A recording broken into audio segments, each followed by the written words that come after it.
Welcome back dears. അപ്പം നമ്മളിപ്പോൾ ഉള്ളത് ബാംഗ്ലൂർ എയർപോർട്ടിലാണ്. ബാംഗ്ലൂരിൽ നിന്ന് ഡൽഹിയിലോട്ട് പോകാൻ പോവുക. അപ്പം നമ്മൾ പോകുന്നത് എയർ ഇന്ത്യയിലാണ്. അപ്പോൾ എയർ ഇന്ത്യയിലെ കുറച്ച് എക്സ്പീരിയൻസും ഫുഡും കാര്യങ്ങളൊക്കെ ആയിട്ടാണ് ഞാനിന്ന് വന്നിരിക്കുന്നത്. അപ്പോൾ ബോറടിപ്പിക്കാതെ പറയാം കേട്ടോ. നമ്മുടെ ബാംഗ്ലൂർ എയർപോർട്ട് നല്ല ഭംഗിയാണ് കാണാൻ. ഈ ചെടികളൊക്കെ ഒറിജിനൽ അങ്കോടെ ഒന്ന് ചെക്ക് ചെയ്ത് നോക്കുക. നല്ല ഭംഗിയാണ്.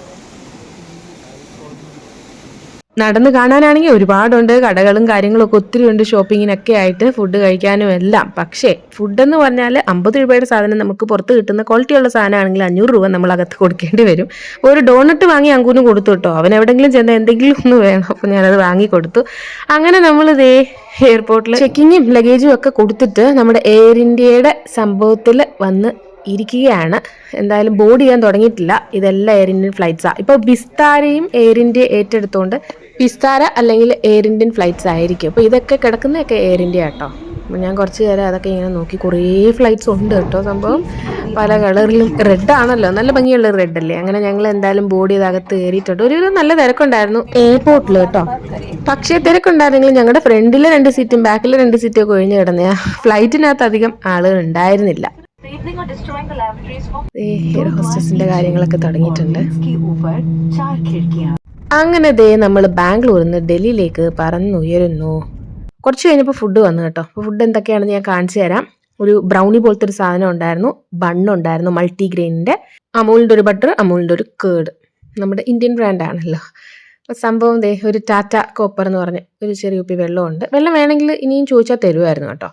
നമ്മുടെ നോൺ വെജ് മീലായത്. അപ്പോൾ നമ്മൾ 2 നോൺ വെജ് മീലും 1 വെജ് മീലും. ഞാനും അങ്കും നോൺ വെജും ഒരാൾക്ക് വെജിറ്റേറിയൻ മീലുമാണ് വാങ്ങിയത്. അപ്പം നോൺ വെജിറ്റേറിയൻ മീലിൽ ഇതേ ഒരു ലെമൺ റൈസ് പോലെ ഒരു മഞ്ഞ റൈസ് ഉണ്ട്, സൈഡിൽ ചിക്കൻ കറിയും പിന്നെ പാലക് ദാലും ഉണ്ടായിരുന്നു. ഇതായിരുന്നു നോൺ വെജ് മീല്. പിന്നെ ഞാൻ പറഞ്ഞ ഈ സംഭവങ്ങളും കാര്യങ്ങളൊക്കെ ആയിരുന്നു. ഫ്ലൈറ്റ് ഉച്ചയ്ക്ക് 2 മണിക്കായതുകൊണ്ടേ മെയിൻ കോഴ്സ് മീൽ തന്നെയായിരുന്നു. അപ്പോൾ വെജ് മീലിൽ ഇതേ ആലു ക്യാപ്സിക്കത്തിന്റെ ഒരു സബ്ജിയും വെജിറ്റബിൾ ബിരിയാണി പിന്നെ ബ്രൗണി തൈര് കാര്യങ്ങളൊക്കെ ഉണ്ടായിരുന്നു ഇതിൽ. ഞാനൊരു ചായ വാങ്ങിച്ചു, രാക്കി ഒരു കോഫി വാങ്ങിച്ചു. മീൽ കഴിഞ്ഞ് കുറച്ച് കഴിഞ്ഞിട്ട് ഇത് വരുന്നത് കേട്ടോ.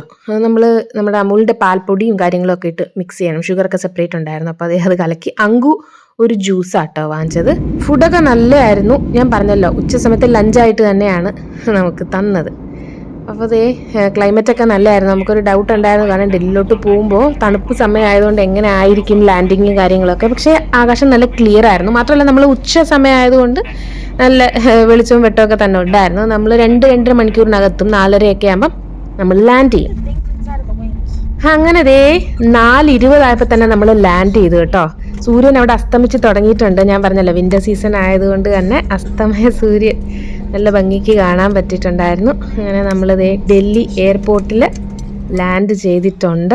നമ്മുടെ എയർ ഇന്ത്യയിൽ വളരെ നല്ല എക്സ്പീരിയൻസ് ആയിരുന്നു. നല്ല ഫ്ലൈറ്റ് ആട്ടോ, ഒരു നെഗറ്റീവ് എനിക്ക് പറയില്ല. ഫുഡ് കോംപ്ലിമെൻ്റ് ചെയ്ത് നമ്മൾ പൈസയൊന്നും കൊടുക്കാതെ നമ്മൾ കൊടുക്കുന്ന ടിക്കറ്റിൻ്റെ പൈസയിൽ നമുക്ക് ഫുഡ് കവർ ചെയ്ത് തരും. എക്സ്ട്രാ ഒന്നും നമ്മൾ പൈസയൊന്നും വേറെ കൊടുക്കേണ്ട കാര്യമില്ല. ഡൽഹി എയർപോർട്ട് വളരെ കാം ആൻഡ് ക്വയറ്റ് ആയിരുന്നു കേട്ടോ. ആളുകളൊന്നും അധികം ഇല്ല, തിരക്കൊക്കെ ഭയങ്കര കുറവായിരുന്നു. നല്ല ഭംഗിയാണ് നമ്മുടെ ഡൽഹി എയർപോർട്ട് കാണാനും നല്ല ഭംഗിയാണ്.